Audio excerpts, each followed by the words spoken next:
Video like जरूर कर लीजिए और ऐसे वीडियो लगातार फ्री में पाने के लिए चैनल को तुरंत सब्सक्राइब कर लीजिए और बेल आइकन को जरूर टैप कर लीजिए ताकि आगे भी सारे वीडियो आपको मिलते रहे। यूट्यूब में फॉलो करते हैं तो प्लीज ये वाला फ्री टेलीग्राम चैनल जरूर ज्वाइन कर लीजिएगा। सारे नोटिफिकेशन सारे अपडेट यहीं पे आते हैं, ध्यान रखिएगा। नमस्कार दोस्तों, स्वागत है आप सभी का ऑनलाइन एग्जाम प्रिपरेशन पर which is the part of study for civil services.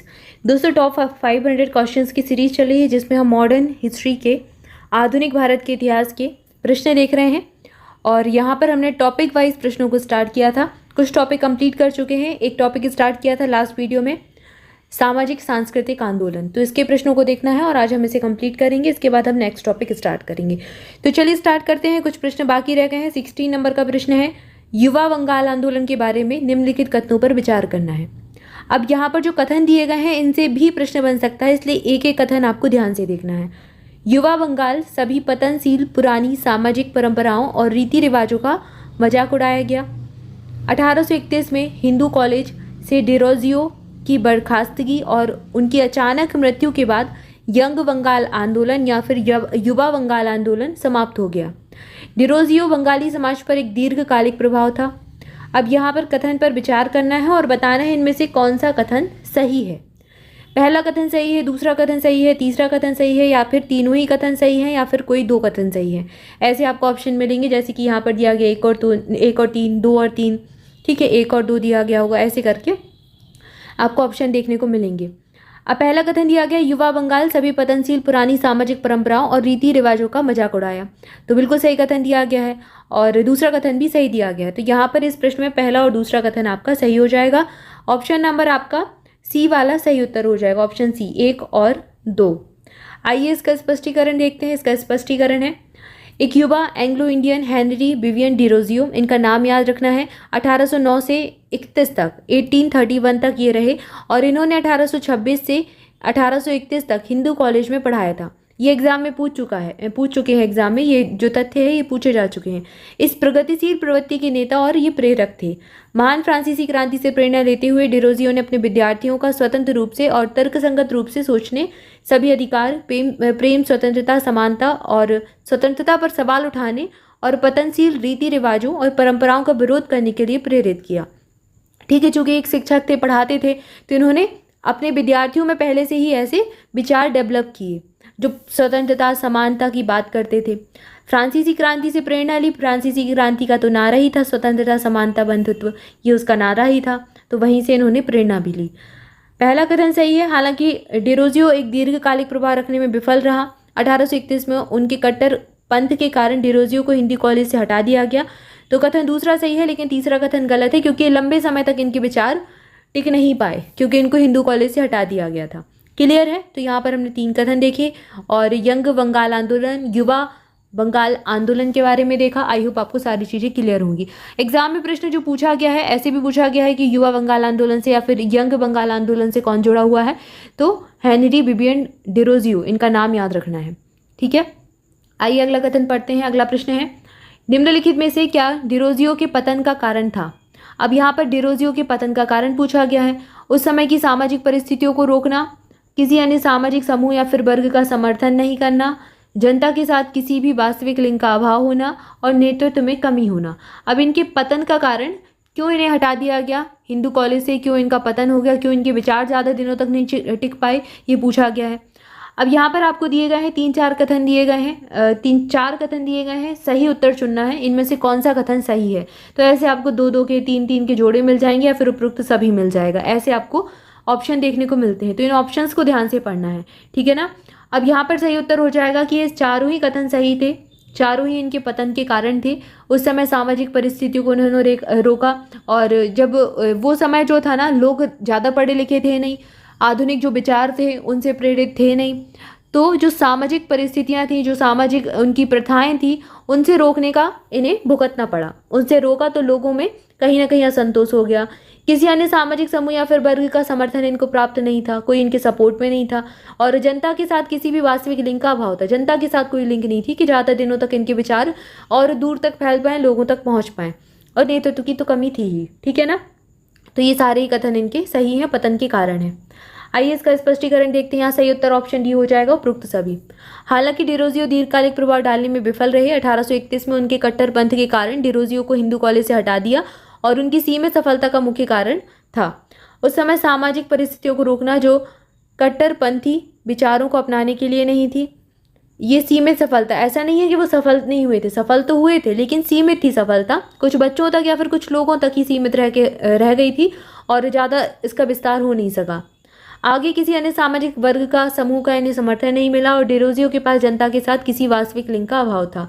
उदाहरण के लिए वे किसानों के कारणों को लेने में विफल रहे। वास्तव में उनकी कट्टरता चरित्र में किताबी थी, ठीक है, जो लोगों तक ज़्यादा नहीं फैल पाई। इसके बाद अगला प्रश्न देखते हैं, आगे बढ़ते हैं। अगला प्रश्न 18वें नंबर का। अब यहाँ पर आपको ब्रह्म समाज के बारे में कथन दिए गए हैं। ब्रह्म समाज के बारे में निम्नलिखित कथन में से कौन सा सही है? तो सही कथन आपको चुनना है। आपसे गलत कथन भी पूछ सकता है एग्जाम में, आपको ऐसे प्रश्न देखने को भी मिले होंगे। अभी हमने जो प्रश्न सॉल्व किए उसमें नहीं वाले भी पूछे गए हैं, तो नहीं है और सही है, ये चीज़ जरूर ध्यान दें। अगर आपने ये नहीं देखा तो गड़बड़ कर देंगे, प्रश्न ही गलत हो जाएगा। अब यहाँ पहला कथन दिया गया है, ब्रह्म समाज जिसे पहले ब्रह्म सभा के नाम से जाना जाता था, ने सार्वभौमिक भाईचारे पर जोर दिया। इसने बहुदेववाद और मूर्ति पूजा का विरोध किया। तीसरा कथन दिया गया है, उपनिषदों की प्रार्थना, ध्यान और वाचन पूजा के रूप थे। चौथा कथन दिया गया है, इसने अन्य धर्मों की शिक्षाओं को शामिल किया और खुद को एक नए धर्म के रूप में स्थापित किया।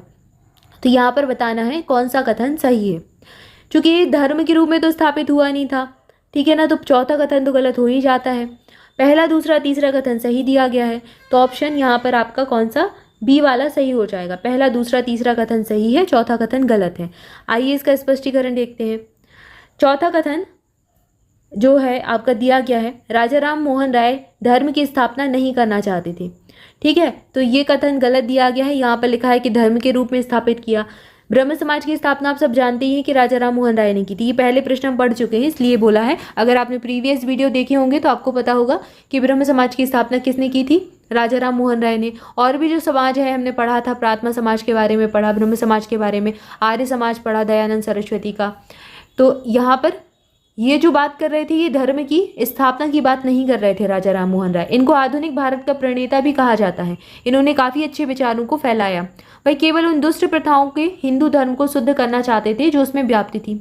कुछ प्रथाएं थी जो हिंदू धर्म में व्याप्ति थी, जो सही नहीं थी, ठीक है, हिंदुओं के उत्थान के लिए सही नहीं थी, उनके विकास के लिए सही नहीं थी।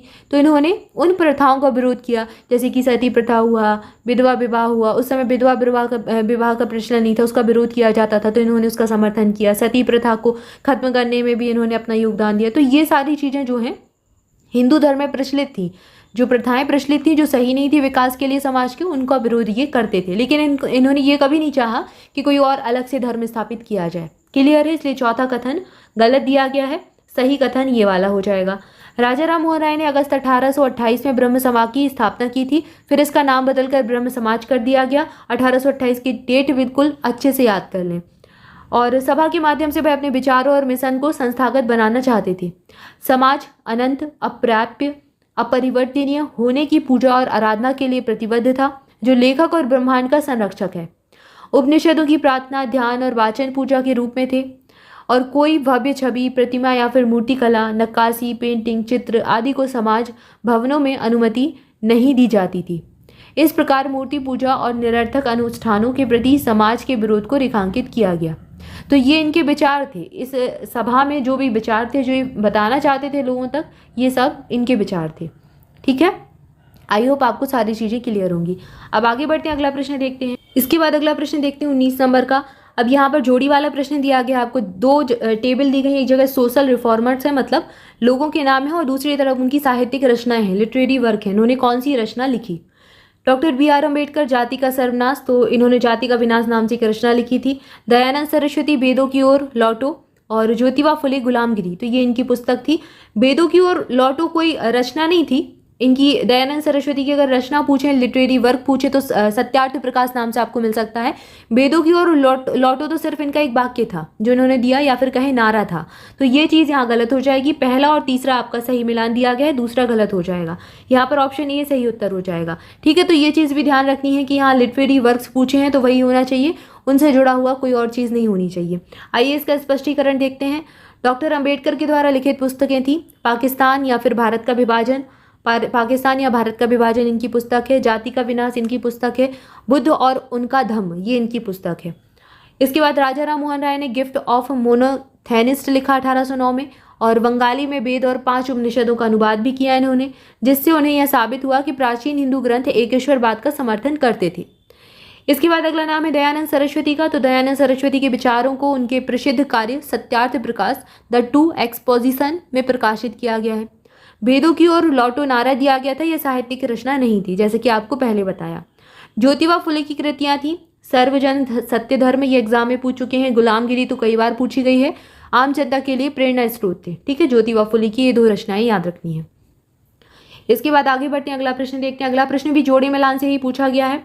यहाँ पर एक तरफ पुस्तक दी गई है, दूसरी तरफ लेखक दिए गए हैं। भारतीय स्वतंत्रता संग्राम बी.डी. सावरकर, विश्व इतिहास की झलक जवाहरलाल नेहरू, और जाति का सर्वनाश राजा राम मोहन राय। तो अभी अभी आपने देखा जाति का सर्वनाश किसका था, अम्बेडकर का था। तो तीसरा वाला तो गलत ही हो गया। तीसरा जिसमें उसको एलिमिनेट कर दो, तो अब या तो आपका केवल दूसरा सही हो सकता है या फिर पहला और दूसरा सही हो सकता है। तो यहाँ पर आपका पहला और दूसरा सही है। भारतीय स्वतंत्रता संग्राम बी.डी. सावरकर इसके लेखक थे इस पुस्तक के, और विश्व इतिहास की झलक जवाहरलाल नेहरू की पुस्तक है। आइए इसका स्पष्टीकरण देखते हैं। डॉक्टर अंबेडकर द्वारा लिखित पुस्तकें अभी हमने देख ही ली हैं। पाकिस्तान या फिर भारत का विभाजन, जाति का विनाश, बुद्ध और उनका धम्म। सावरकर की द्वारा लिखित पुस्तकें थी भारतीय स्वतंत्रता संग्राम, हिंदू राष्ट्र दर्शन। ये 2 पुस्तकें थी बी.डी. सावरकर की। नेहरू यानी कि जवाहरलाल नेहरू की किताबें the discovery of India exam में बहुत बार पूछ चुके हैं, अच्छे से याद कर लें। ग्लिम्स ऑफ वर्ल्ड हिस्ट्री भी पूछी जा चुकी है, और उनकी आत्मकथा टुवर्ड फ्रीडम, ये तीनों ही इनकी रचनाएं थी।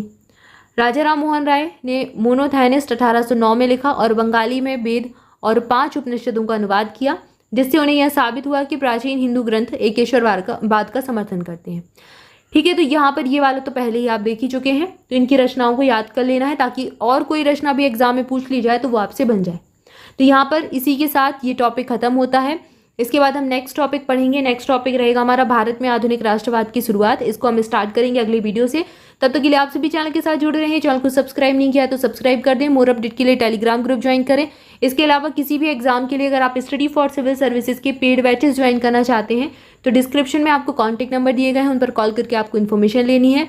अभी हमारा यूपीपीएससी 2024 प्री प्लस मेंस के लिए फाउंडेशन बैच चालू हुआ है, आप उसको ज्वाइन कर सकते हैं अगर आप 2024 वाला यूपीपीएससी देने वाले हैं। आरओ की वैकेंसी आने वाली है और एग्जाम आपका हो सकता है दिसंबर तक करवा लिया जाए, तो इसके लिए भी हमारा नया ग्रुप स्टार्ट हो चुका है, आप इसको ज्वाइन कर सकते हैं। UPSSC पीईटी जो देने वाले हैं, जिन्होंने अभी नहीं दिया पिछले वर्षों का, और जो अभी ये वाला देने वाले हैं 2023 का नोटिफिकेशन आ ही चुका है, तो जिन्होंने भी फॉर्म फिल नहीं किया है फॉर्म फिल कर दें। पीईटी का 30 अगस्त तक फॉर्म फिल होंगे और कंप्लीट प्रिपरेशन के लिए SCS का ग्रुप ज्वाइन कर सकते हैं। प्रैक्टिस क्विज टेस्ट सीरीज सारा कुछ अवेलेबल हो चुका है, तो इसको ज्वाइन करने के लिए आपको डिस्क्रिप्शन को फॉलो करना है। ठीक है, तो बस चैनल के साथ जुड़े रहें और वीडियो को लाइक जरूर कर दें। प्लीज़ लाइक करें, शेयर करें दोस्तों के साथ, कमेंट करके बताएं वीडियो कैसे लगा। मिलेंगे नेक्स्ट वीडियो में। Thank you for watching this video. Thank you so much.